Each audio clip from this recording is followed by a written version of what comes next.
എന്താ sound?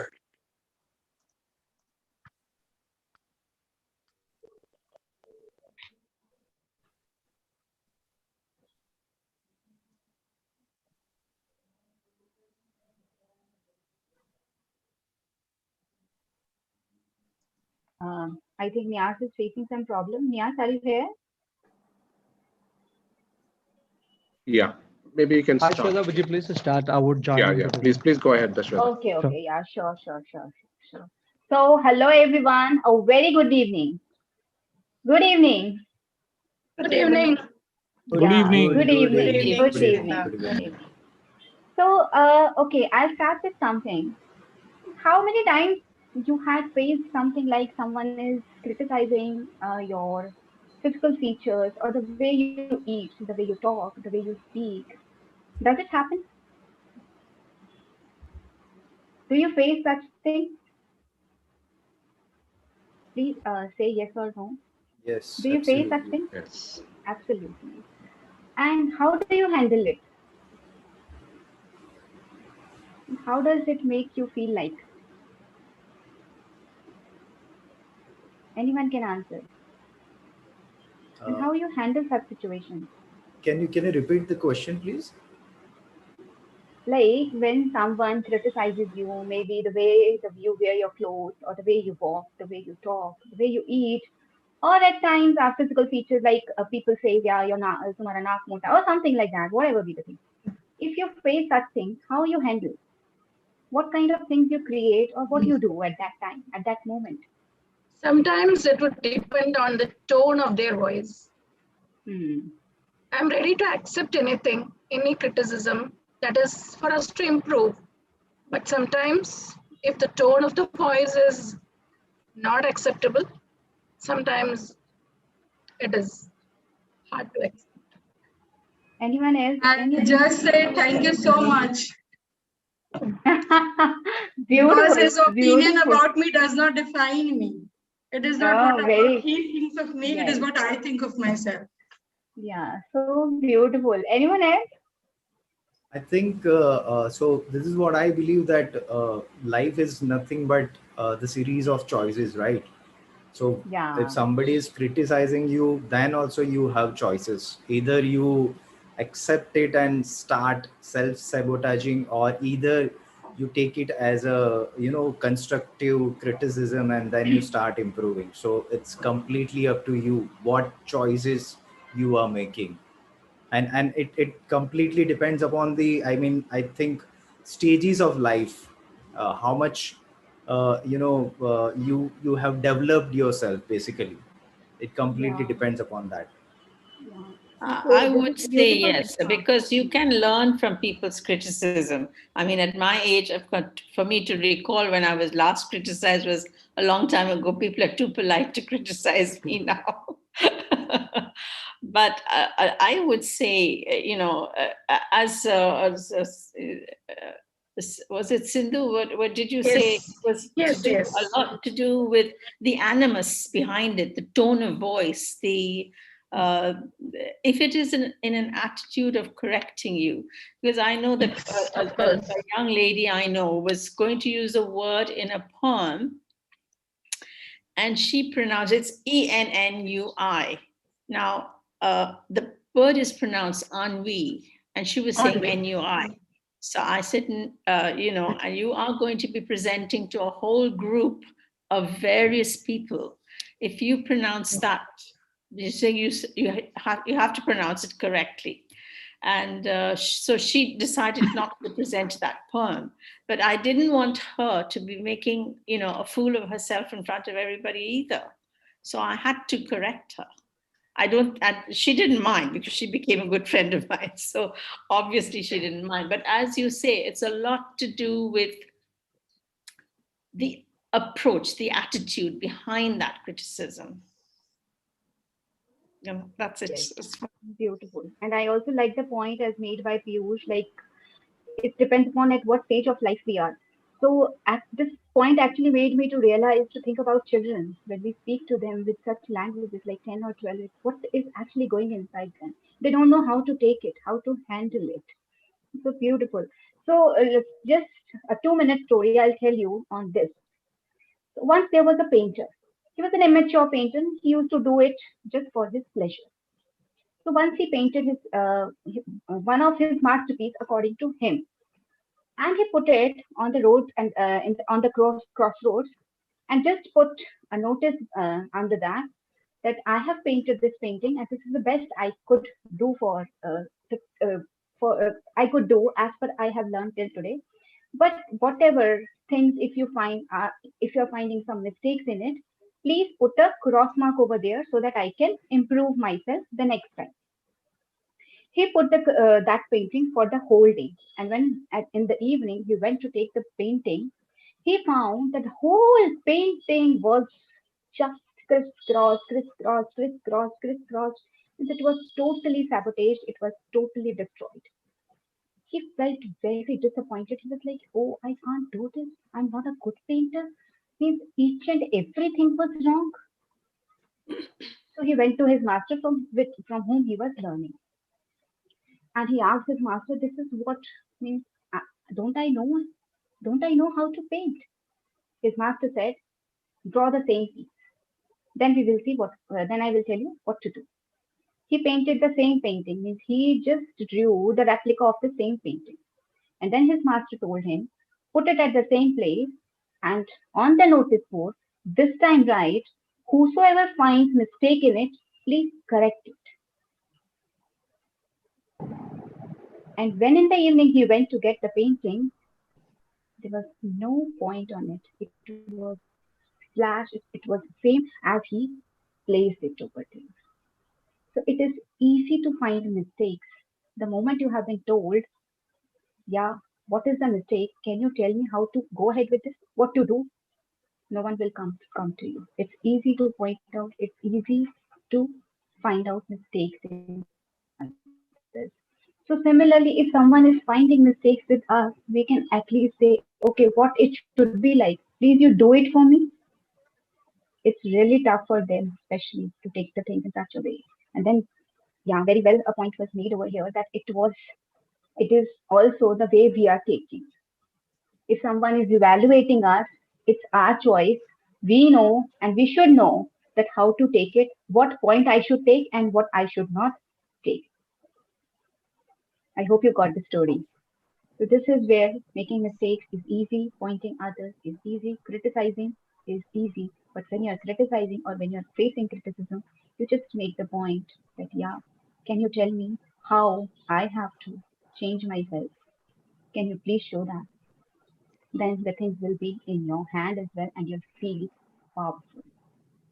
So with that, Nyas, are you ready? Can I Yes, hand over the Shweta, stage thank you to so you? much, Shweta. I hope I'm audible now. I Hi. had a little bit of a technical Yeah, yeah. glitches, which is a part and parcel of this particular platform. Anyhow, Shweta, thank you so much for that wonderful and reflective and inspiring story. That was really, thought-provoking. So with this, I guess we can move on to our first speaker because I'm very excited to hear from Mr. Piyush Patel, superhero next door, powerful 8 steps formula to awaken the superhero within. We are all superheroes. There is no doubt on it. But they are all sleeping. That's the problem that everyone would agree on. All we need to do that one, we just need to do a nudge. We just need to do, a push, and we need to awake that superhero. So Piyush Patel, we're all ears, man, to get Thank that you. 8 step formula from you. So Absolutely. guys, in order to welcome Piyush Patel, I would like to welcome our Anil Thomas. Anil sir, please do the honor for us. Thank you. Thank you, Nias. Thank you, Shwetha, for that wonderful start. Ladies and gentlemen, our life quality is directly proportional to the quality of decisions we make in our life. According to Piyush Patel, he was the first ever engineer in his family. He had struggled without a mentor, coach, or even a proper guru. I don't think that I'm any different. I think most of us are into the same group. I never had a mentor or coach in my early days. Unfortunately, today also we see a lot of young professionals without any direction, and they lead a mediocre, monotonous life and end up as powerless people. That is why it's so important this particular book. If you're one of those ambitious young professionals who want to evolve as a person to create a difference in others' lives and impact the world, listen to Piyush Patel. He's going to review the book Superhero Next Door. For the next 20 minutes, the stage is yours, Piyush ji. Thank you very much for Thank you. coming. Thank you so much, guys. So I hope I'm audible properly to all. Yes, go ahead. Very much, Piyush. Yeah, perfect, perfect. And you are Thank on you a so. spotlight as well. Yeah. So first of all, I would like to thank the very first thanks should goes to Dr. Joseph, who introduced me to this wonderful platform. And next, I would like to thank Anil Thomas sir, who actually gave me this chance to review my book and talk about my book. So I'm really grateful, and thanks a lot, guys, for giving me your wonderful time. So I will start my book review. So I'll just share my screen. Can you guys see my screen now? Yes, yes, absolutely. Yes. Yes, very Okay. much. Okay. Just a moment. Yeah. So this is the book Superhero Next Door: Powerful 8 Steps Formula to Awaken the Superhero Within. So first of all, so my book is dedicated to my mom, dad, Kailash Patel and Shankar Patel, who are coming from a lower middle class family. My grandfather actually, so we are actually from a very small village near to Surat. It is 70 to 80 kilometers away.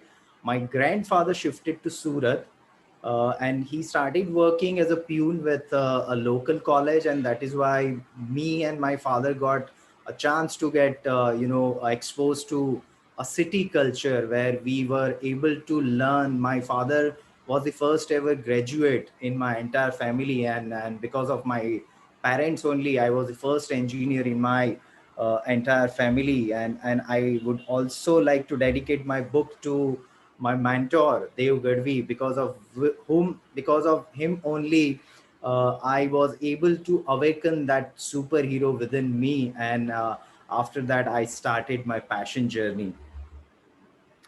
Yeah, so my book is reviewed by some of the renowned coaches and mentors. Obvious Dev Gadve is my mentor, and then Ron Malhotra, who is from Australia, he also reviewed my book. And one more review I got from Mr. Manish Tyagi, who is a very famous stand-up comedian, and not only stand-up comedian, but he is retired commander and TEDx and Joe's talk speaker as well. At the same time, I have got a review from one more international coach. His name is Coach Payne. He is a fitness coach, and in fact, he is also one of the reasons that why I was able to complete this book.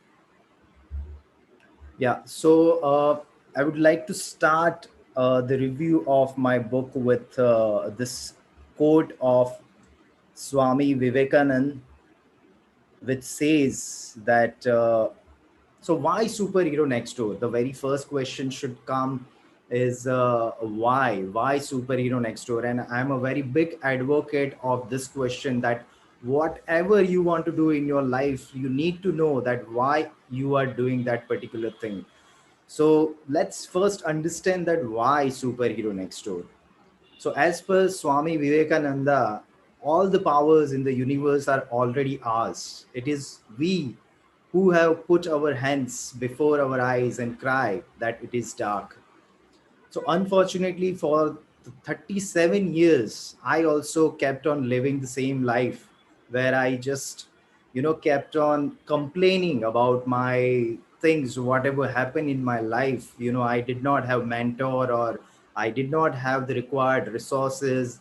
My family didn't support, or I was not able to follow my passion. I just kept on complaining about my life without even understanding that why it is happening in my life. I just kept on saying that. I kept on putting my hands before my eyes that it is dark and I will not be able to live my life as per my terms. But then something happened in my life which helped me to understand. So it was almost 7 years back when I was into job. So part as a part of my job, I had to interview some of the engineers for my company, and I still remember this young boy who is like almost 20 to 23 years old, who must have just passed out his engineering, and he came for an interview. And the time when he entered into my cabin, I knew that he didn't have that confidence, and he was literally shivering and he was very scared. So I asked him to sit down, and offered him a water, and I started just I didn't even take his interview, but I started talking about his personal life, that what exactly is happening, because I was able to see myself when I also completed my engineering just 13 to 14 years back. And I just kept on talking with that guy for almost 2 hours. And after that, he left. And you know what? After 2 days of that particular interview, I received a message on my mobile. And then when I read that message, I literally started, crying, because the message was from that particular boy to whom I interviewed just 2 days back. The message was that, Piyush sir, just before coming to that interview, I had a lot of suicidal thoughts. And if I would have not come for that interview, I would have not meet you. I don't know, I must have committed suicide. And that particular moment, something happened, that do I really have that kind of knowledge? Do I really have that kind of things within me by which I can impact someone's life like this? So that was my superhero moment, and I call it superhero moment because we all have such kind of moments in our life which struck us, which make us realize that we all have something within us. It's just we don't believe it. It's just, we don't take actions. And that is how my superhero journey started. And that is why the superhero next door, the seed of superhero next door was planted 7 years back. So let's understand who is superhero. I'm just keep on saying that superhero, superhero, superhero, but who the hell is superhero? So it's very simple. It has nothing complex. So Stanley is a guy who has, created lot of superhero characters. He is, you must be knowing Spider-Man, you must be knowing Iron Man, you must be knowing Captain America. You take most of the superhero characters are created by Stanley, and this is his quote. And I read his autobiography, and I just love this definition of superhero, which says that person who helps others simply because it should or must be done. That person who helps others simply because it should or must be done, and because it is the right thing to do, is indeed, without a doubt, a real superhero. And I personally also believe the same, that a person who genuinely want to help others by any manner, either you can help someone with money, or either you can just talk with someone with a smile.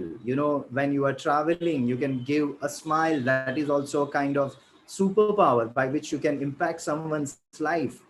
So for me, the definition of superhero is very simple: the person who helps others because it should or must be done, and because it is the right thing to do, is indeed, without a doubt, a real superhero. Now, let me give you some of the examples of real life superheroes. So, for me, Mahatma Gandhi ji is definitely indeed a superhero who gave us the gift of freedom. Then Nelson Mandela, definitely. Mother Teresa, Martin Luther King. These are the people who didn't, you know, compromise, who didn't surrender to their circumstances. They took the responsibility. They unleashed their superpowers, and by their superpowers, they didn't just use their superpowers for themselves, but for the humanity. And not only this guys, but one of my favorites, Simon Sinek. He's a very famous author, bestseller of a book called Start with Why. And he's a person who inspired me to start asking this question, that why am I living my life and why I'm doing everything, whatever I'm doing in my life. So for me, Simon Sinek is a superhero. One of my another favorite, Sandeep Maheshwari. He is the guy who actually inspired me to become a public speaker, who inspired me to do something different with my life. Then definitely Robin Sharma. So the very first ever self-help book which I read in my life was The Monk Who Sold His Ferrari in 2004. So Robin Sharma, definitely he is my one of the superheroes.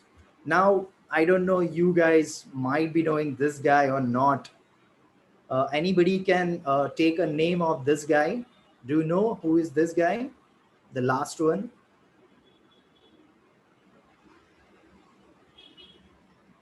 Difficult question.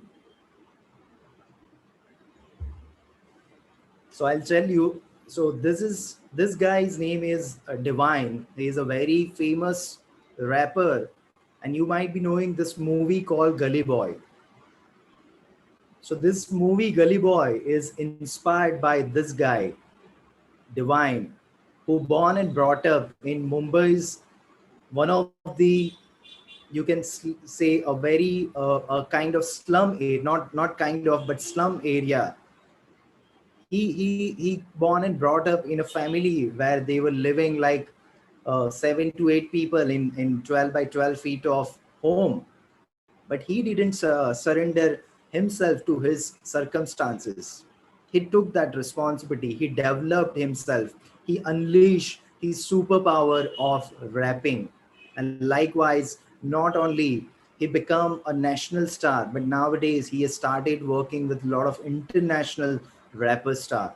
So for me, definitely he is also a superhero who didn't give up, who didn't compromise with his life circumstances.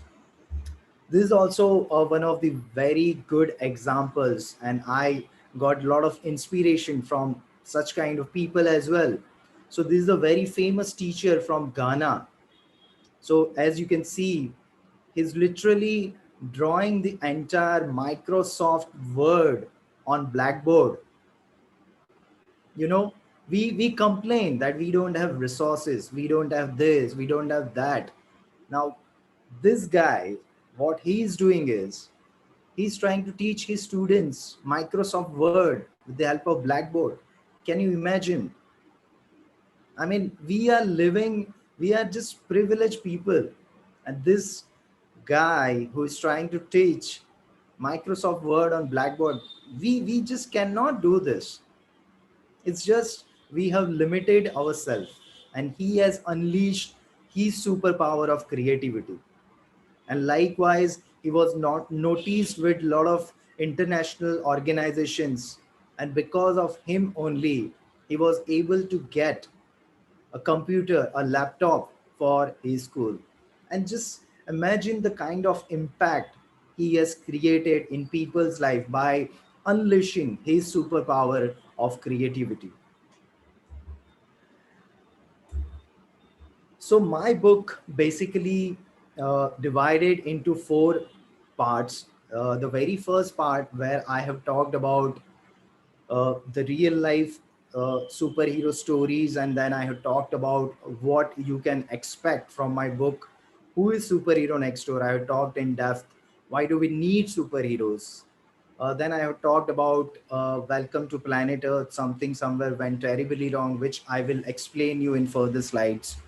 A second part where I have talked about the entire process, which I have said that it's a 8 steps formula, powerful formula by which you can unleash that superhero within. Then third part where I have talked about my own life journey, that how I have started unleashing my superpowers, how I have taken that decision to become a superhero in my life. And in the fourth part, I have talked about my past experiences by which I have gained my superpowers. So let's understand, why do we need superheroes? So whenever I say the word superhero, not just hero, but when I say a superhero, superhero is someone who is having a lot of superpowers, right?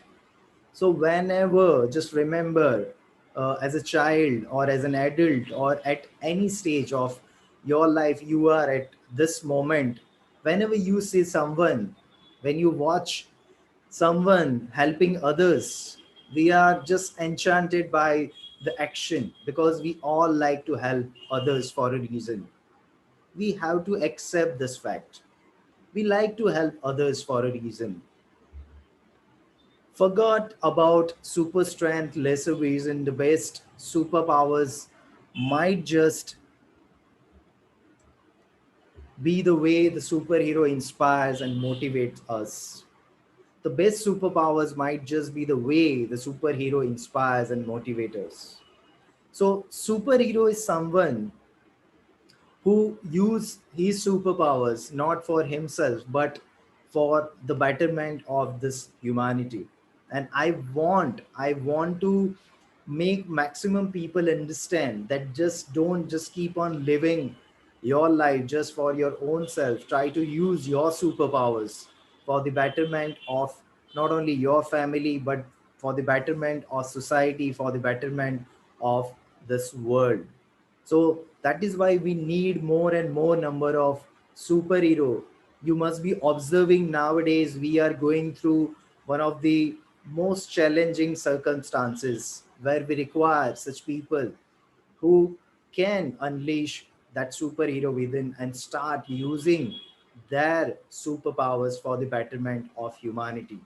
We need a lot of superheroes because we are going through a lot of challenges and pains nowadays. That's why we need superheroes. So so in my book I have talked about this as well, that something somewhere went terribly wrong. So there was a time. So you must be knowing that we have been evolved as this homo sapiens, with the help of thousands of years of evolution process. Now, when we were living in a jungle, we were living a completely different life. We had different rules, we had different terms and conditions. The way we used to live was a completely different life when we were living in jungle. But now we are no longer living in the jungle. The rules of life are completely changed, but still we are living with that fear that I have to gather a lot of food, lot of resources for my own self, for my family. Just imagine, when we were living in a jungle, you have to go for a hunt to feed your family, and definitely it was one of the, one of the most dangerous time. But nowadays we no longer go for a hunt. We get our food very easily, but still we live with that scarcity in our mind, and we still just keep on gathering a lot of money, we just keep on gathering a lot of resources. We want big houses, we want number of cars, we want this, we want that. So don't you think that something somewhere is going really wrong? We are becoming more and more selfish towards our life. I'm not saying everybody, but you see the average life of every human being. You need to get a good grades in your school, college, so that you can get a good grade, you can get a good job, and by which you can good amount of money, so that you can live a good life. But for whom? For you only, for your family only. But after that, what? And if you observe, there are a lot of people who are earning like anything. They have started, doing a lot of charity. But why can't we do at the starting of our career, or at the starting of our, you can say, in Why do we wait for that particular moment that once I will have millions of dollars in my account, after that only I will start doing the charity, after that only I will start helping other people? In fact, I did also have this question that I'm not earning that kind of enough money by which I can help others. Then I have started looking for options, and I found that if I'm just giving a smile, if I'm just talking with a random person, it is a kind of superpower. It is a kind of thing by which I can impact someone's life. So because I am into sales job from last 12 years, I have traveled a lot, and I have observed this. When you talk with a person with just a simple smile, and I have talked with a lot of people, they literally start sharing about their personal life in the first ever meeting, just because of I have talked with them with a smile. So if you cannot help someone with money, you can help with other things as well, which are completely free. So this is also I have talked about in my book in much in depth, that something somewhere is going terribly wrong, and on which we all should think, and we all should try to do something. Then I have talked about this rise of the superheroes, every superhero story. I have talked about the entire process, that how someone become a superhero. I have talked about Sandeep Maheshwari. I have talked about Mahatma Gandhiji. I have talked about Nelson Mandela. I have found some common traits, that how they were able to rise as superhero in their life. And then I have talked about 18 types of superpowers which you can unleash with the help of your own life experiences. And this is what I believe, that whatever happened in our life, it has something to do, but it's just we are not able to understand. It is something related to that connecting the dots theory, which I will make you understand that how I was also able to unleash my superhero uh, superpowers with the help of my life experiences. So I have talked about 18 superpowers in my book, which starts from empathy, then compassion, intuition, creativity, passion, learning attitude, persuasion, accountability, kindness,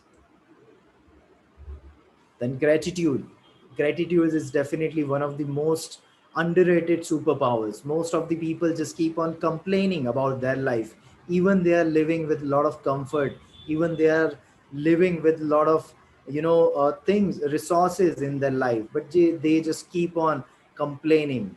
And so if you can unleash the superpower called gratitude, by which you can start helping a lot of people, courage, self awareness, authenticity, focus, vision, inspiration, discipline, and last but not the least, patience. So, I have talked about this 18 types of superpowers which you can unleash with the help of your life experiences. I've talked much in depth that how these superpowers can help you to impact other people's life. So then I have talked about superhero transformation, that how somebody can transform themselves into superhero. So the very first step of towards becoming a superhero is self-love. So during my childhood, I have suffered a lot of inferiority complex because of my skin color. I'm not a kind of that kind of fair person, and uh, many of the friends and many people used to tease me because of my skin color, and because of that I have started facing a lot of inferiority complex. I've started spending a lot of time alone. But after that I started reading a lot of books by which I was able to understand that the very first step is I need to accept myself as it is. If I want to give, if I want to love others, if I want to accept others, the very first thing which I have to do is I have to accept myself. first thing I have to do is I have to start loving myself the way as it is. Whoever, whatever, I have to accept myself. So, the very first step towards making yourself, toward transforming yourself into a superhero, you have to start self love, then self realization. We all have a lot of realizations. It's just we do not work upon them. So I have talked in much depth that how you can convert those realizations into actions by which you can start working upon yourself.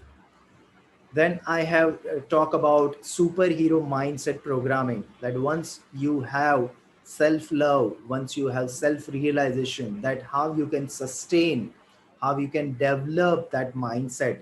Because this is what I believe, developing a mindset is a different thing, and maintaining, sustaining that mindset for a lifetime is a completely different thing. So you have to program your mind, you have to maintain that superhero mindset. So in the third step I have talked about superhero mindset programming. The fourth step is finding passion and purpose in life. So my brand name actually, which I project on social media and everywhere, it is not Piyush Patel, but it is Passionate Piyush. So I have connected passion with my name itself, because I strongly believe that whatever you do in your life, you should do it with passion, and ultimately your passion should be connected with your purpose. Your purpose is nothing but a legacy which you want to create. So in the fourth step I have talked about finding your passion and purpose. And the fifth step, sorry, in the fifth step I have talked about superhero mission and vision. So once you are able to finding your passion and purpose, once you have developed that mindset, now you have to look for your superhero mission and vision which you want to accomplish with the help of your superpowers. Then I have talked about something called unique ultimate superpowers. So I have talked about 18 different superpowers, but this is what I believe, that even after finding those 18 superpowers within, you have to look for that one particular superpower which can become your unique ultimate superpower. So this is what I believe about myself, that empathy is my unique ultimate superpower, because I have experienced this, that whenever I talk with anybody, I can literally put myself, I can feel their pain, I can feel their challenges. And that is why I believe that empathy is my unique ultimate superpower. So in sixth step, I have talked about how you can also find your unique ultimate superpower. Then I have talked about that once you are able to find your unique ultimate superpower, you have to start conquering with the world. And ultimately, in the eighth step, you can start living that legendary superhero life. So these are the eight steps by which you can unleash your superpowers and you can awaken that superhero within. So then I have talked about that why I choose to become a superhero.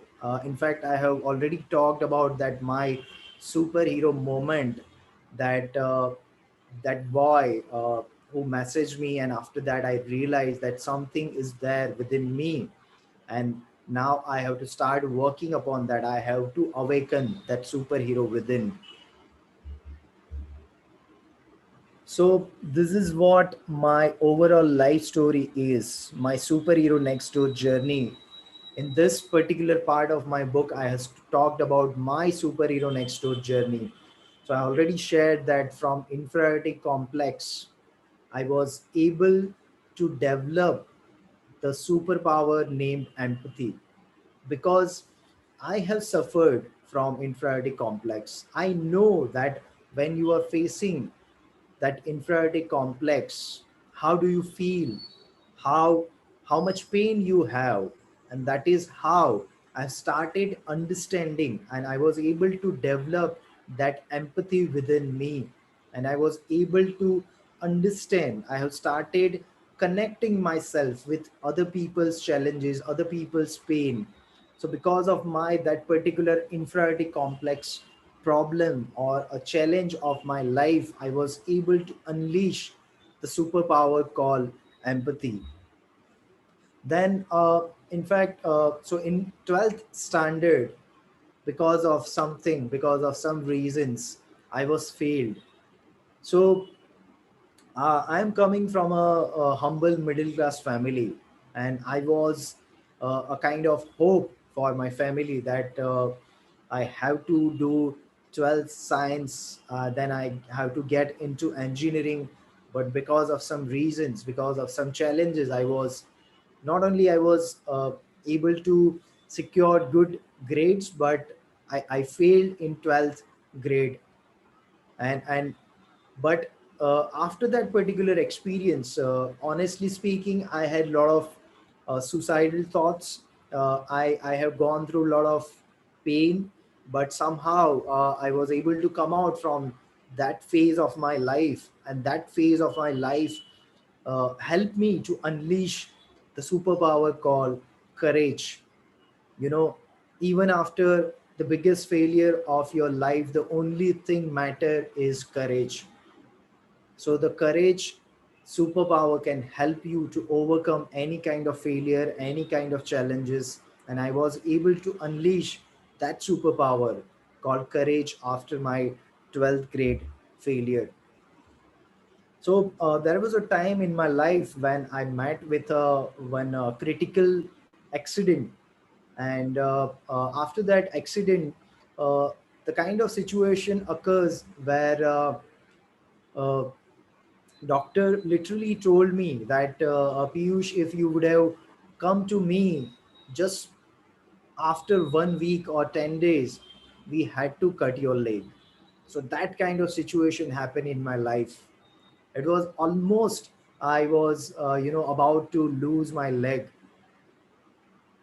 And that particular experience taught me that something can happen in your life, and where your all logics or your all your you know smartness, you can say, can just literally vanish. And you can take this corona example as well. Nobody has thought about this. We were living in a kind of illusion, but that particular experience helped me to unleash the superpower called intuition, where you need to believe in your intuition that what you want to do in your life, you have to start believing on your intuition, because anything can happen in your life at any moment of your life. Then because of that particular experience, I had to spend more than 3 months in bed, completely bed rest. you know so I had to do everything in bed more than 3 months, and my mother took care of everything.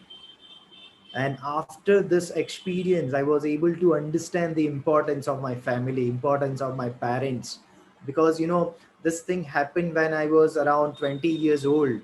And when you are young, you don't actually genuinely believe. You have a lot of things in mind that my friends are everything. But when I went through this experience, it taught me, which helped me to unleash the superpower called gratitude.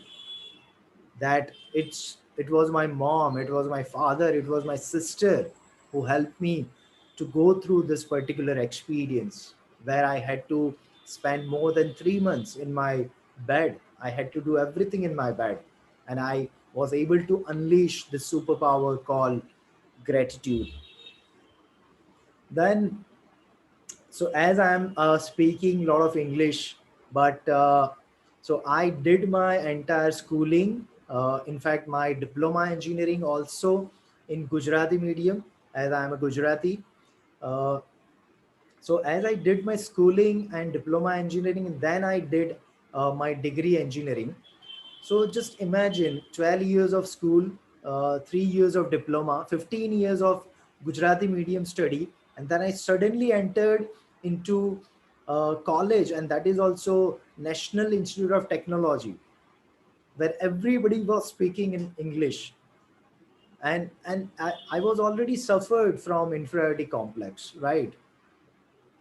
And it was a very tough time when everybody was speaking in English, and being a Gujarati, I was like, what should I do? I mean, how I'll be able to pass my engineering? So in the very first examination of my degree engineering, just before the first exam, the night just before a night of my first examination.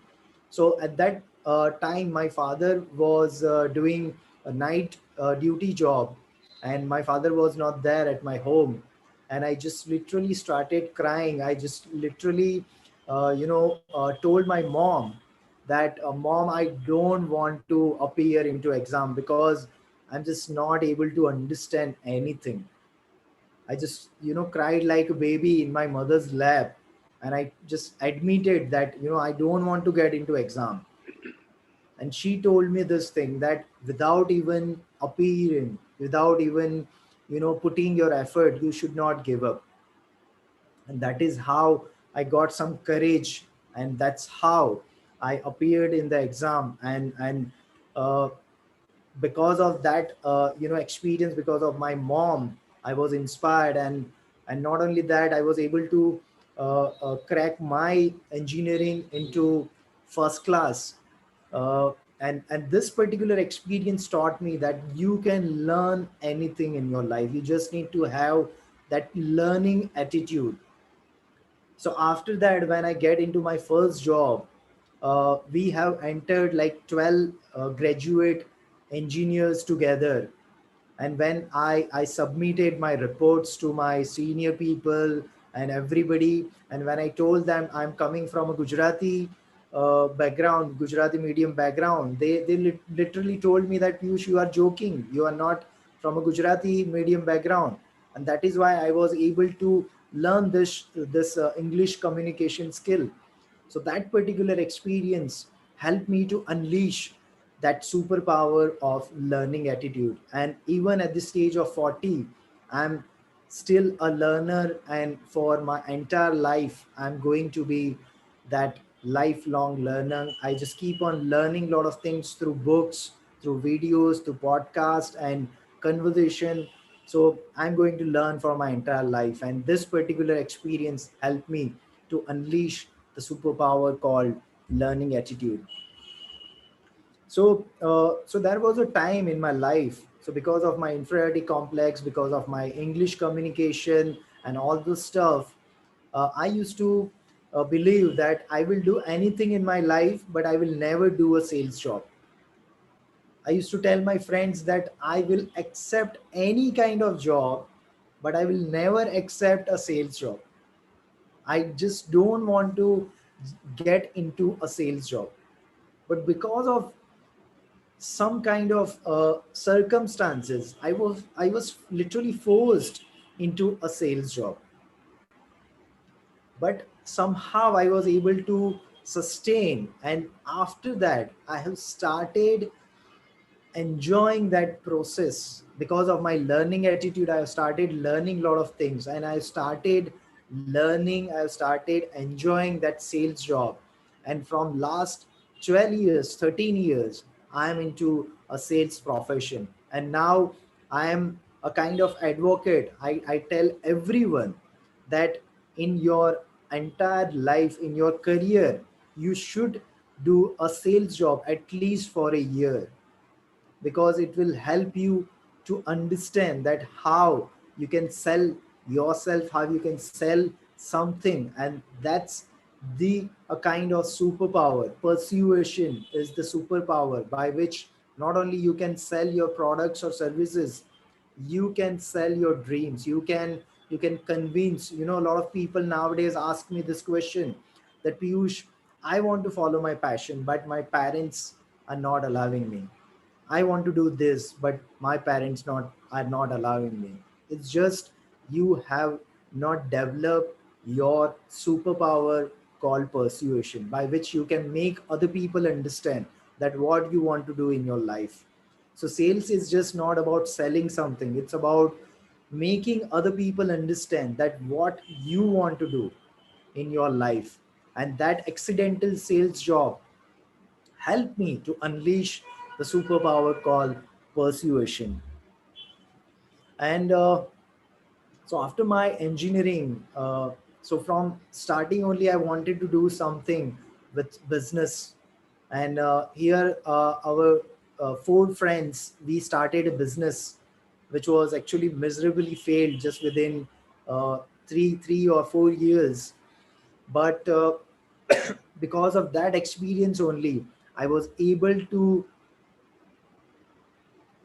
unleash the superpower of leadership. Before that, I have never lead people. Before that particular experience, I have never tried to do something where I need to take responsibility of everything. So though I failed in the very first business of my life, I was able to unleash the superpower named leadership. And last but not the least, so in the year of 2018, I came across my mentor, and I took the leap of faith at the age of 37, where I had to invest quite a good amount of money. I was not sure. I had a lot of doubts. I had a lot of limiting beliefs, but somehow I was able to take that leap of faith. And because of that experience, when I met my mentor, I was able to understand, I was able to unleash the superpower of my vision. Now I have my vision in my life, that what exactly I want to do. So as you can see, with the help of my life experiences, I was able to unleash 8 types of different superpowers, and I'm still in a process to unleash other superpowers as well. But at least I have awakened that superhero within me, by which I have started helping a lot of people, and I genuinely want to do this for the rest of my life. Uh, Now I just take another 2 3 minutes. So lastly, I just want to share about my superhero mission, where I want to inspire my fellow human beings and make them believe that they can transform their mediocre life into the superhero life. This is my mission. I want to inspire maximum number of people, and today also it is a kind of effort by which I am trying to inspire you also, that you can also become a superhero. You are already a superhero by which you are doing all these things. But this is what my mission is, that I want to inspire my fellow human beings. And this is my vision, that I want to build an army of 1 million real life superheroes, so that together we can create a more fulfilled world. So this is my life mission and vision. Lastly, so this is the question which I want to ask. So what are you waiting for? Do you have it in you? I believe, I don't know you believe it or not, but I believe that you have that superhero within, and you have all those superpowers within you. It's just a matter, you need to understand, and you have to start working upon yourself, and eventually you will be able to unleash your superpowers, by which you can start impacting this world. Thank you guys, this is it from my side. Wow, Piyush Patel, that was really fantastic. Thank you so much for that wonderful book. Thank you so much for that wonderful narration that you have given to us. We do not Thank have you, sir. money to give you, but to show our gratitude, guys, give a big round of applause to Piyush Patel. Thank you, sir. Thank you, sir. Thank you so Piyush much. Thank you Patel so much. and Shankar Patel. The only difference which I could see that Piyush Patel got a spectacles, where Piyush Patel does not have a hippie. Other than that, it's pretty hard to tell apart between Piyush Patel and Shankar Patel, first in place. Thank you, sir. Second Yeah, thing is that I really like the way how you started off with Swami Vivekananda's quotation. All the powers is within us. Whether you manifest it or not, it is there within us. absolutely. So death is not the greatest loss that we ever can have. It is what we let die inside us. whether we leave. That's the greatest loss any person can have on this planet of Earth. We heard that we die at the age of 30 or 40, but we are buried at the age of 80. That True. happens with many other people. Thank you so much, Piyush Patel, once again to Thank you, bring sir. Thank you, sir. Thank on you this so much. platform Stanley, who has started as a comic book writer and created a lot of Marvel heroes, and Mahatma Gandhi. The moment we heard of October 2nd, what comes to your mind? October 2nd. It's the day Mahatma Gandhi was born, right? It is not just Mahatma Gandhi was born. Many people were born on that day, but we remember only Mahatma Gandhi because the way how he lived his life.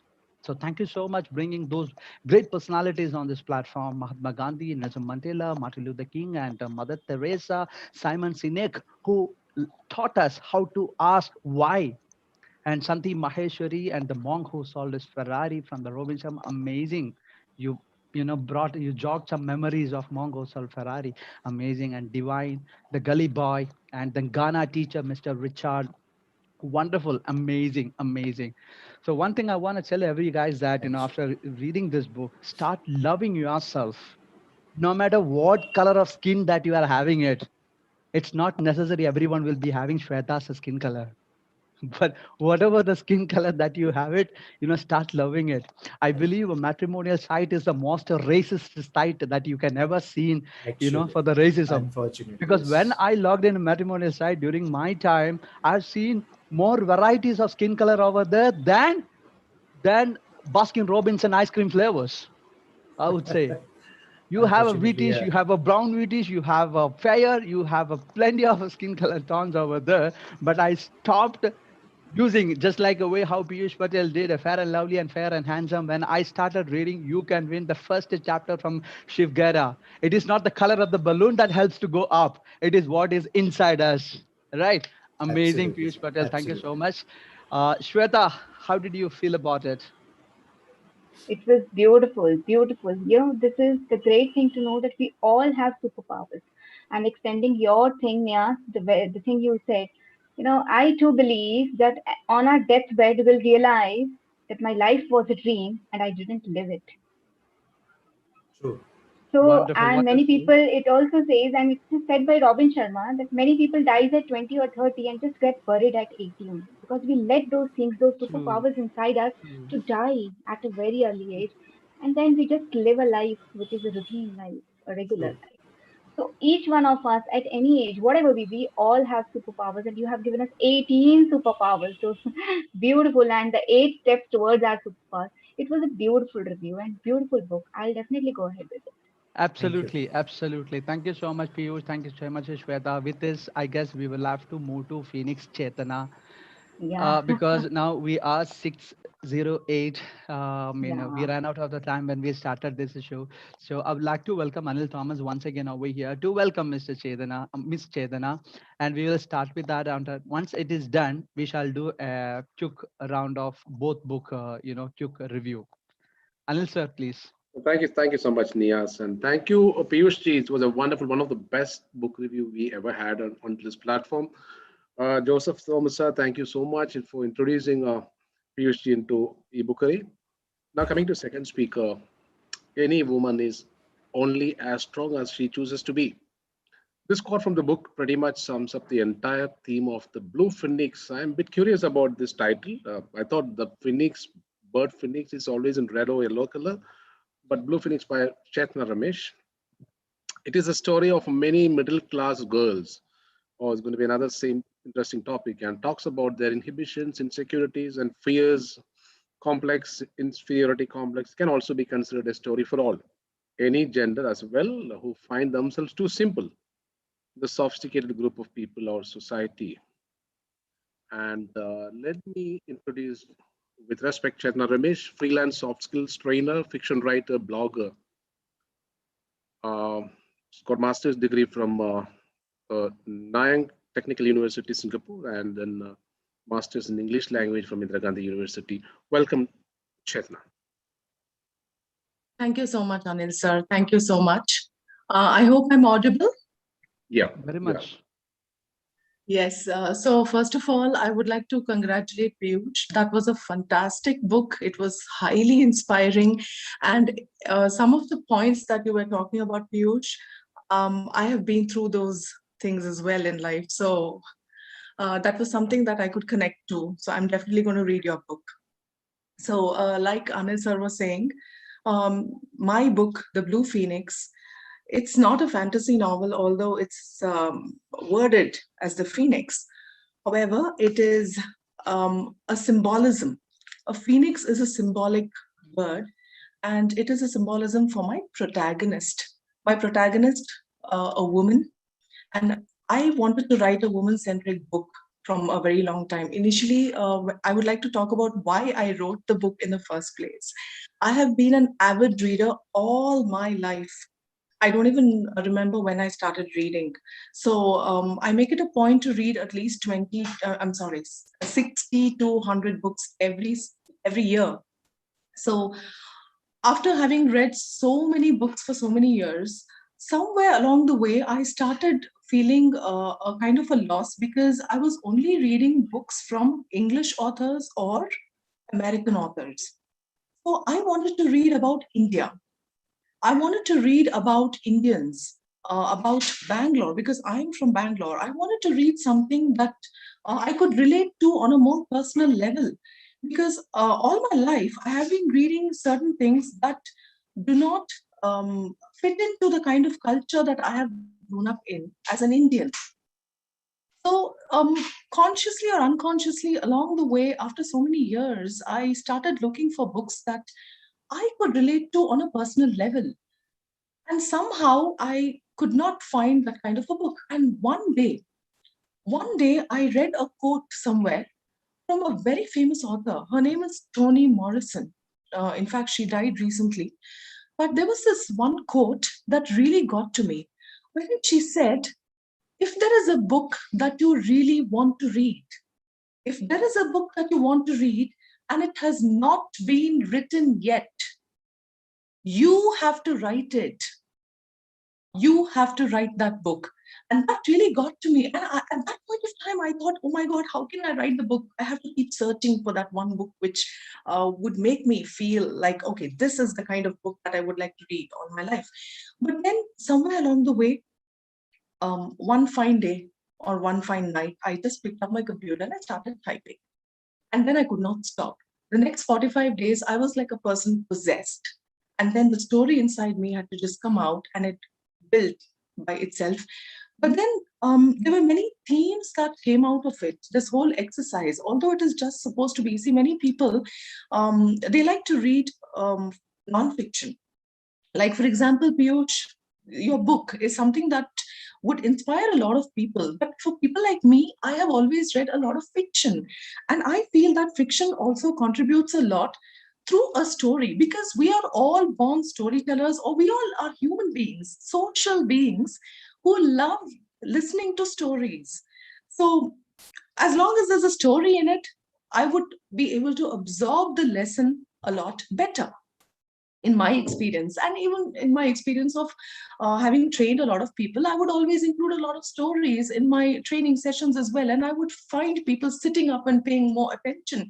So at the end of the day, when I began to write, I began to include a lot of themes that I thought were relevant in terms of society. Because, like, see, some of the things that we have already discussed, as in Piyush has discussed here, like skin color, right? Simple things like matrimony, the matrimonial sites that we were just talking about. The discussion was so apt because I was thinking, yes, yes, yes, yes, all of this is there in my book. So we have relationships. We have a lot of issues in relationships. So some of the main themes that I wanted to put in were about relationships, man woman relationships, the core of all societal problems, issues, or something that we thrive in life is about our relationships. And that is not the only relationship that is important.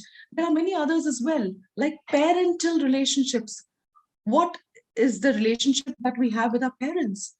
And a very special bond between the mother and the daughter. That is something that I wanted to capture. So that is one more theme, motherhood. And then I have culture. I wanted to write about Indian culture, Indian way of life. how we think, how we live. And sometimes we find that books can be very misleading, because sometimes we read, especially when we read foreign books, it can influence the youth in a very adverse kind of a way. So people start reading about a culture which is very alien to us. And some of the youngsters would think, okay, this is how we are supposed to be, which could be false. You can be however you want, as long as you're a good person, and that is all right. You can be in love. You don't have to be in love, or you can be in love. You can do whatever you want, as long as you're not hurting anybody. And love can also happen with boundaries. So that is something that I wanted to put forth in the form of a story. It is all right to be in love and not having to do what you're supposed to do just because everybody else is doing it. So all of these things were something that I wanted to put in.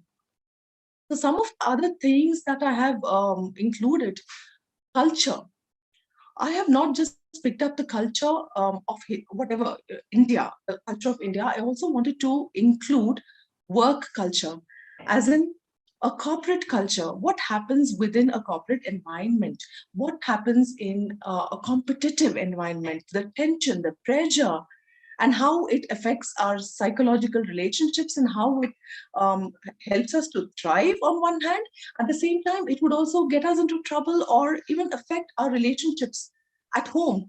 So all of that comes in my book, as well as familial relationships, the family, the system of family, and how we interact with our parents, and how things happen within our family system. And another thing is Bangalore. I wanted to write about my city, my hometown. I have lived abroad for about 3 or 4 years, and I've missed my city so much. When I came back and when I started writing, I knew that I have to let people know what my city is all about. Because when I went out of India, and when I told people I'm from Bangalore, all they know about Bangalore is, oh, the IT city. Well, my city is more than just the IT hub of the country. There's a lot more to it. We have beautiful temples, we have beautiful people, we have a culture that is rich. I wanted to include all of that. So my story has inculcated a lot of these themes. I've added two temples that South Bangaloreans would relate to very easily, and the culture of the city. So my book would qualify to be a city book based in Bangalore. And also the work culture, the tensions, and all of the things that go wrong when your work environment is not conducive to being peaceful. All of the things that can go wrong when you get involved at work, and then you try to when you mix your personal and your professional work, things that can go wrong. The finances. I've also included a little bit about real estates of Bangalore, the Bangalore culture, a little bit of the pop culture of Bangalore. So all of that, bookstores in Bangalore, the reading habit of people, a library, and also some of the landmarks of Bangalore, South Bangalore landmarks, which play a very important role in the growth of the story. Along with that, we have emotions, because human beings are incomplete without emotions. And it doesn't make sense to talk about relationships without talking about emotions. So I have built on emotions of each of the characters in the book. Betrayal, there is heartbreak, there are feelings that run very deep, there is envy, jealousy, competition, and all of that in an environment which is filled with competition at the workplace. And then we have the family system, wherein my protagonist, Neela, comes home and what happens within her house and all of that. Along with that, many minor themes I thought were important to any story. Faith, and also animals, because I'm a dog lover.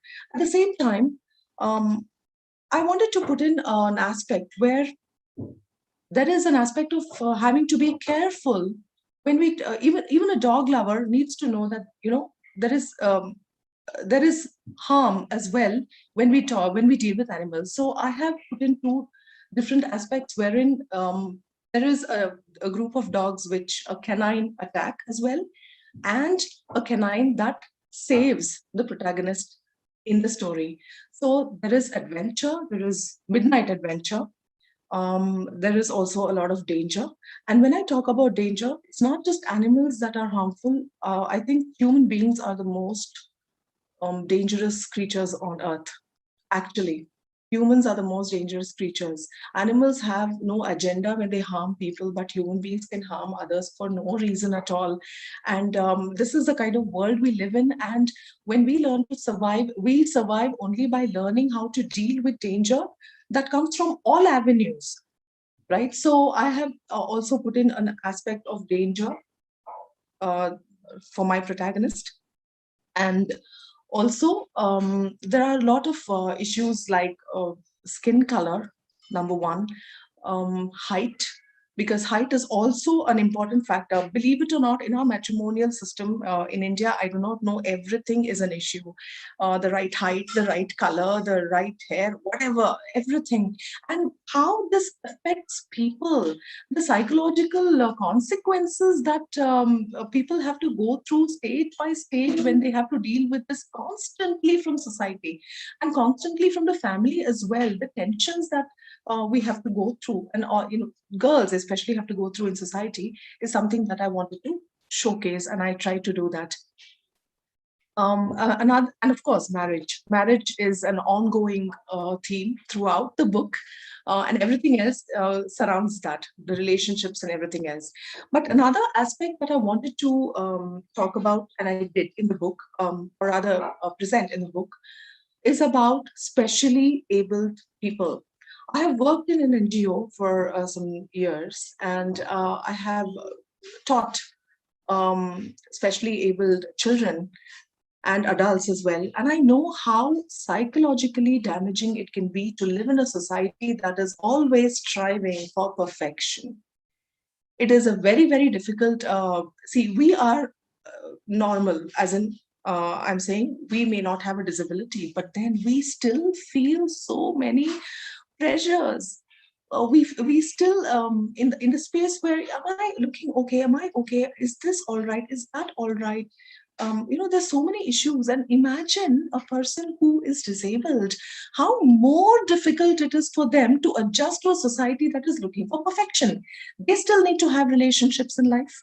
So I try to bring out a main character with a disability and try to delve into the psychological thinking. It's not just the physical problem. The physical aspect is actually minimal compared to the psychological damage that these people actually suffer throughout their lives.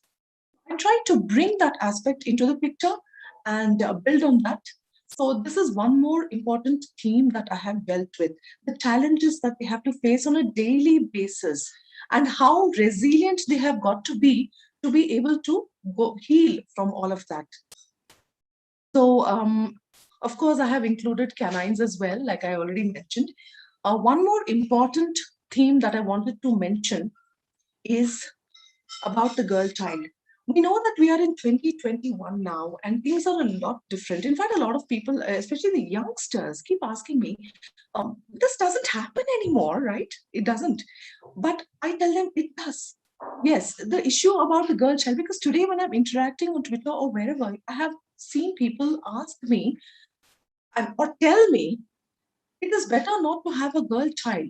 Even today, I have some people who tell me things like, it is better not to give birth to girl children at all because, ma'am, it's the dowry, whatever, all those issues that we have faced from times immemorial are still happening today. So the girl child issue is another topic that I wanted to subtly present in the book, and I have done that. But I'm not going to give you any spoilers or any, I'm not talking about the story right now. I'm only giving you the themes that have been dealt with in the book. So anyone who reads the book should be able to pick off all these themes and see if they can relate to all of that while they read the book. So overall, I've tried to make my book a mirror to society on multiple themes. So the culture, the city, the heartaches that people have to go through in life, and the aspect of disability, or about pet dogs, or also the girl child. And another important thing that I try to do is talk about motherhood. present motherhood showcase the different layers of motherhood. One does not have to give birth to be a mother.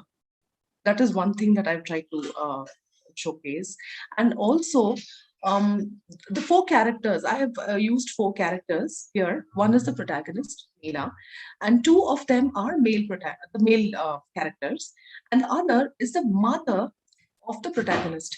And through the mother, we are able to fathom the differences in thinking between the older generation and the younger generation, a middle-aged person and an older person, and how conflicts arise between the two generations because of the way they think or the way society has conditioned people to think, and how difficult it is for us to get rid of this conditioning that we have been inculcated with all our lives. So if you have been listening to something all your life or been believing something, it is very difficult for us to get away from that and deal with it when we have to face problems in life. So this is one more aspect that I try to deal with. So there are a lot of psychological conversations happening in the minds of the protagonists. In all the four protagonists that I have used, two of them being men, one being a narcissistic person, another being a disabled person. So there are a lot of different things that they keep thinking. And the story goes forward through the thoughts of the protagonists. There is no narrator, there is only the narration of what each of the characters are thinking separately, and the story goes forward through the thoughts of these four characters. And one, of course, the main character is Neela, the woman. And also, feminism is one more theme that is part of the book, because I call my protagonist a feminist. However, there is a difference between the ideology of feminism that we hear about today and feminism in itself. So my character is not driven by the ideology of feminism that we see today. It is more like how most women would have felt what she has felt sometime or the other in their life. Because most women have faced some of the things that my protagonist has faced. So I have tried to make it something that people can relate to as women, and probably relate as men as well, because I've had a lot of readers tell me that people they have been able to they call my protagonist the girl next door. So seems like they have been able to relate to her the way I wanted them to relate to her. So along with the betrayal, the heartbreak, and financial devastation that happens in her life, the process of healing. I think Piyush was also talking about that sometime in the discussion, how difficult it is to heal from psychological scars. So difficult. And every one of us has gone through it. Every one of us has been through psychological issues in life. So healing in itself is a process. How does that process happen? I've tried to explain that as part of the story. So the process, sometimes what happens is, in order to forget something that is horrible, something more horrible has to happen to us. I don't know if you agree with that, but until something worse happens, we are still dwelling on whatever is wrong. And then when something worse happens, then this becomes a miniature issue. So that is something that I have tried to inculcate in the book, because the process of healing happens through danger, happens through adventure, and then after she is healed, she is stronger. So the healing process is a process of resilience, the process of waking up again out of the ashes, coming alive from the ashes. And that is why I called her the phoenix. And that is where the symbolism of the phoenix comes in. And since her name is Neela, she is the blue phoenix. So that's where the title, I hope I've explained the title a little better than I thought you had understood it. Probably people were wondering, what is this all about? And there's a girl there. So that girl is my protagonist, the symbolic phoenix. Yes, do you have any more questions? I would like to read a passage, if that's okay, from Yes, the book. Chethana, you can go ahead.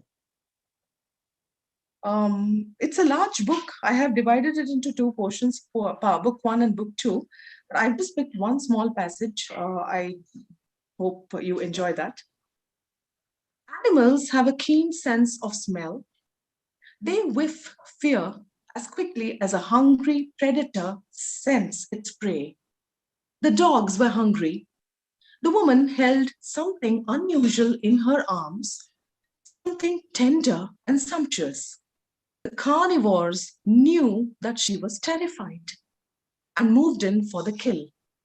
The first one made a sudden dash for her, his ears pressed closed back against his head.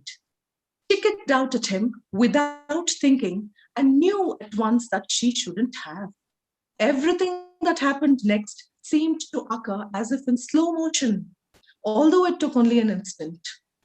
She saw his teeth glowing like monstrous pearls under his snout a second before he sank them into her cuff. She felt the tendons rip as his nose burrowed into her skin, and she involuntarily jerked her leg away from his vicious grip.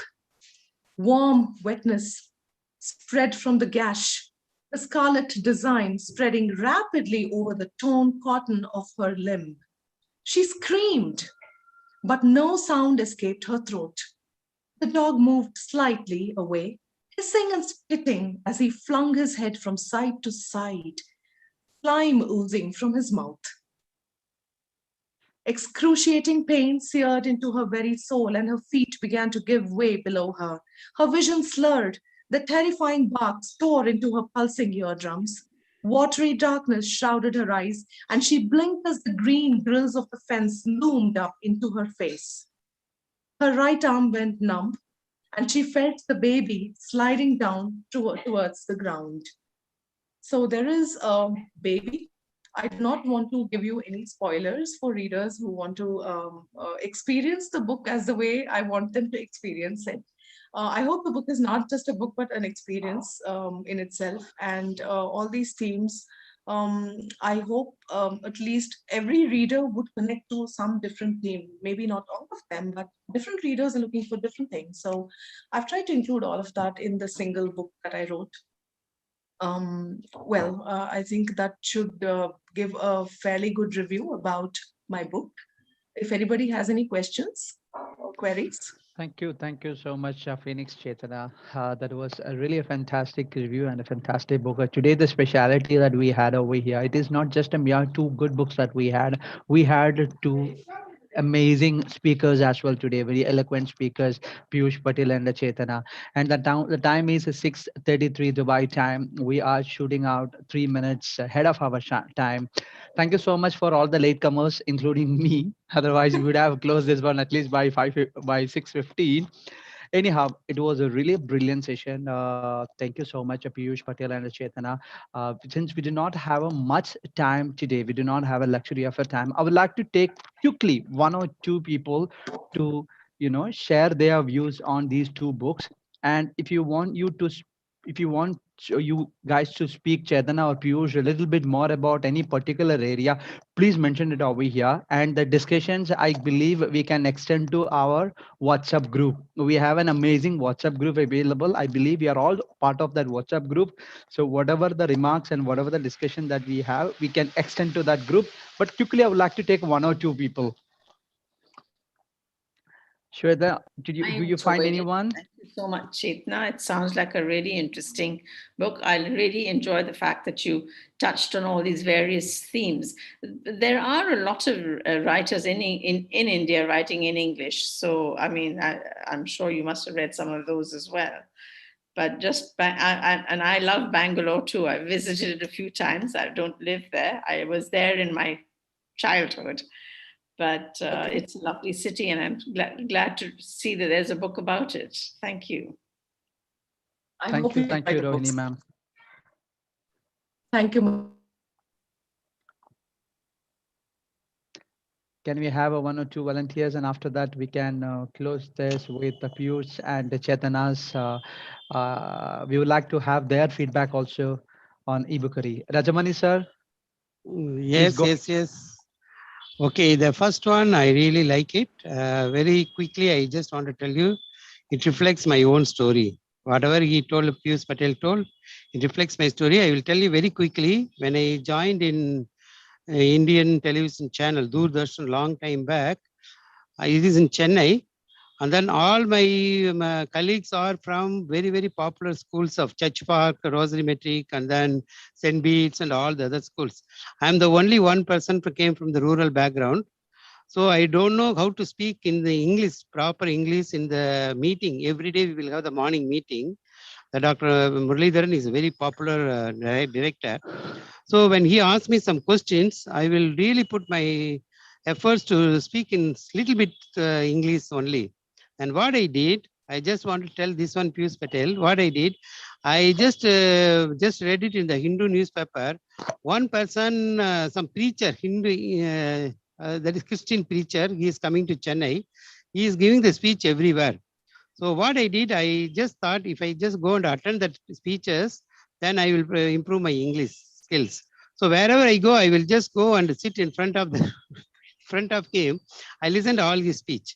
After 1 month time, he asked me, "Oh, you are closely following the Jesus Christ. Very good, very good." Then I told him, "No, sir, I am a Hindu, but I am closely following your English." So like that only I really developed my English language those days. I really like Piyush Patel. The second one is Chethana. I'm just telling you, you got very good, bright future. Your English is very good. I really wanted to tell you there are some people in United States, especially my own friend, close friend, Dr. Govardhan. He is focusing more on the Indian English literature. So certainly I'm going to speak immediately after this meeting about your novel. And then he is working in the Connecticut University and he will just take it to the world level. I'm just telling you, it's very good, interesting. And today is a really, really very good, important day for me because I like both the speakers and I like both the speakers, the way in which they express their experiences and then knowledge and English and everything. Thank you, Anil. Thank you, Niaz, for having this kind of wonderful session. I really enjoyed. Thank you, Rajamani sir. Thank That you. was really an inspiring one. I mean, that is a quick sneak peek that we had through Rajamani sir's how the struggles that he had during his early days. Anyhow, guys, once again, thank you so much. Piyush Patel, quickly, how's been your experience on this e-Bookery platform? Uh, Absolutely, I need to admit this. So today it's first time that I'm attending, but I did a big mistake that I have never attended this session before this, but today it was completely a very amazing experience, and now onwards I'll be there every week. So I just love the experience, love the energy and the kind of people, the way people are sharing their views, their experiences. It's just amazing. So I'm definitely gonna be there every week in this review session. And once again, thanks a lot for giving me this wonderful opportunity, Anil sir and Thank Niaz sir. Amazing, Piyush Patel. The vision and mission that you have, it's very much resonates with what Brain eBookery has and Brain City has. Always you can be a volunteer over here. Please come back here and Absolutely. not as just as a speaker. Every time you can come back here as a volunteer. We would like to take this eBookery into the next level. So we need a people who are Absolutely. motivated, confident, who are good speakers like a Piyush and Shwetha. And Shwetha came over here as a speaker. And then after that, Shwetha also started a journey with us. So now Sheda is an integral part of us. Similarly, we would like to request every one of you to be part of it. Yes, Chethana, Phoenix, it's your turn.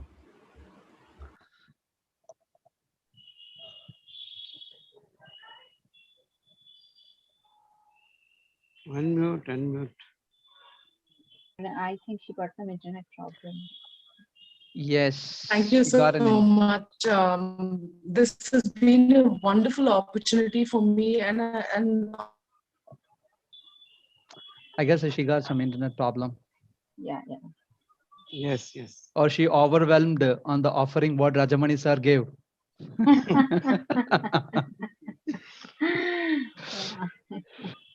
That threw her out of the balance.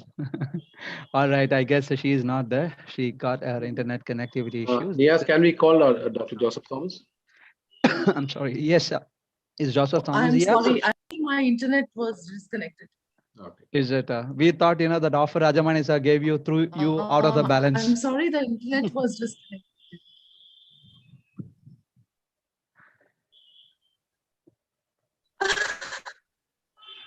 No.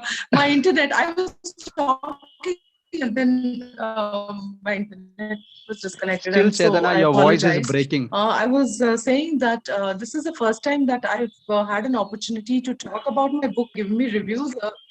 I'm so sorry. I'm saying thank you. Thank you for the opportunity that I was given. I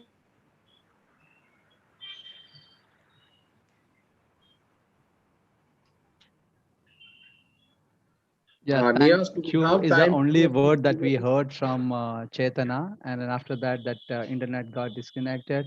Yes, I believe Chetana is back over here again. Chetana,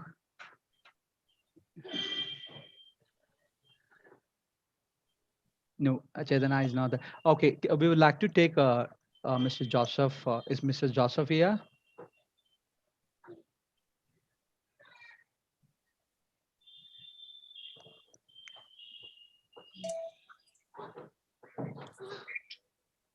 Can you hear me? Yes, yes, Mr. Joseph, please go ahead. Yes, sir. I Yeah. was saying So he's back. Okay. Can I? Yes, Mr. Yes. Joseph, please go ahead. Okay. Yeah, it's actually I'm attending after a break because usually what happened this time is a clash with my Saturday. I go to Mysore for the school, and by the time I'm back, it's always in the highway traffic. Couple of times I joined, but I was disturbing. Then I was listening the call. So today, no, there's a COVID, and there's a strict enforcement in Mysore. I didn't go, and I'm so happy to attend. Piyush, my friend, my brother, you rocked it, man. So you're such an amazing thing for everybody. It's not like, it's not like somebody's preaching some gyan, right? It's a real ends, how you come out. It's a business case. It's so wonderful. I know so many things, but I was so inspired, and everyone enjoyed today. I know it's took long time. It's crossed our schedule, but I think everyone was so patient enough to listening because there is so much stuff, and I think you just want to go on. And great job. And Chethana, again, I'm from Bangalore, and I'm so happy to see a Bangalore girl in the platform. And I totally agree with your sentiments and how you back and how you put Bangalore into your book. Wonderful job. Hopefully, we'll connect sometime soon. My book released last in December. It's called India, the Next Superpower. Amazon bestseller, doing very well. And I think as a community, it's a great platform for us to connect. And again, Anil, Nea's entire team, you guys are wonderful. You guys are doing a great job getting such an amazing speakers every time. And let's rock it. Let's keep doing the good job. All the best. Thank you. Thank you so much, sir. Thank you. I was on a mute. Thank you, Joseph, for the kind words that you gave to us. I mean, your session, still we remember that wonderful session that India Superpower that you gave us. So people like you are the integral part of us for us to move this journey further. Thank you so much, everyone. Now we are 6:44 Dubai time. I really don't want to say goodbye to you, but the thing is that we are forced to say goodbye to you. I believe Major VV Narayan is here. He might have come for the next session of e-Bookery. Sir, too early for the next session. We have another 7 more days. Exactly. Yeah. I thoroughly enjoyed Chethana's exposition of her book. She seems to be a multi-layered person and a person who's been wearing different hats. The Chethana means consciousness, and she has been able to consciously narrate tales of life in Bangalore and her experiences with animals. And I thoroughly like the way she was able to put forth. It seems that her second book is also waiting to be written because the way she was able to narrate, one book is not enough for her. So kudos to her. And Piyush means Amrit, nectar, elixir. So the way you've been able to speak, that is absolutely overflowing with a lot of thoughts, powerful thoughts, I should say. And I wish you all the very best. You should not stop with these 8 powerful steps. You've got a long way to go. And my best wishes to you, Mr. Piyush. as well as to Chethana. Thank you, Bye. sir. And I not exceeded more than 1 minute. Thank you, Niyas. Bye. Thank you so much, Major. Thank you, Shweta. You've been Thank so you. wonderful from Thank your you, starting guys. of your story. Thank you, everyone. Praveen Singh and Piyush Thank Patel once Thank you, again, guys. Major Thank you. Rajamani sir, Thank you so much. Shadul, Aruna, Jitesh, and Amanda, Ananda, and Galaxy Tab. I don't see the name over there. Aruna, again, Aruna, Shoma Sajivan, Joseph sir, and Viman Sahu. So thank you so much, everyone. Please be here next week without fails. And next week, try to be a little bit early, then we will have more time. Now, we could not use Piyush and we could not use Chetana to the extent that we really wanted because of the time. We wanted Piyush to talk about a few other areas as well, but unfortunately, we did not have a time for it. Please be here exactly at 3:55 itself. I believe Rajamani started some other sessions over there. Anyhow, thank you guys again. So see you Okay. all next week.